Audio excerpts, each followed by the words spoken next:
এরকম বলতেছে।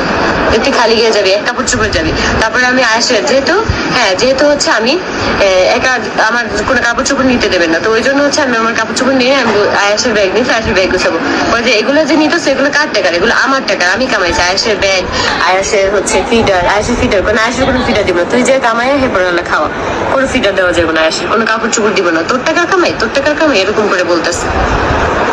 তারপর আমি আয়েশের কোনো কিছু গুছাই নি, তখন আমি বের হয়ে যেতে চাইছি, আমাকে বের হতে দেয়নি। তোর আম্মু উপরে কল দিব, তোর আম্মু বুঝতো থাকার কারণে যাইতে পারেনি, আমার আম্মুকে পাঠাইছে। তখন হচ্ছে আমার আব্বু আর কি আহাদের সাথে কথা বলতে চাইছে, কিন্তু আহাদ তখন কথা বলেনি। তখন তিশা বলে যে তোমার কথা বলা লাগবে, তুমি কোনো কিছু কথা বলতে পারো না, ওর বাপে যা বলবো তা ঠিক গইলা যাই বাবা তুমি। তো বলে যে আহাদ অসুস্থ, আব্বা আহাদ কথা বলবে না। এই কথা বলে আমার বাবার থেকে কথা কাটায় নিচ্ছে।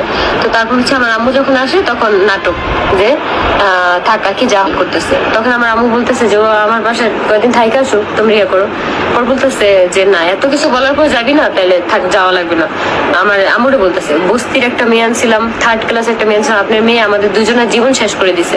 তখন আমার আম্মু বলছে যে তোমরা দুইজন যদি ওরা না আনতা, আমার আম্মু ভালো মতো বলছে, এইভাবেই বলছে যে তোমরা দুইজন যদি ওরা না আনতা, তাহলে তোমাদের জীবন কিভাবে শেষ করতো।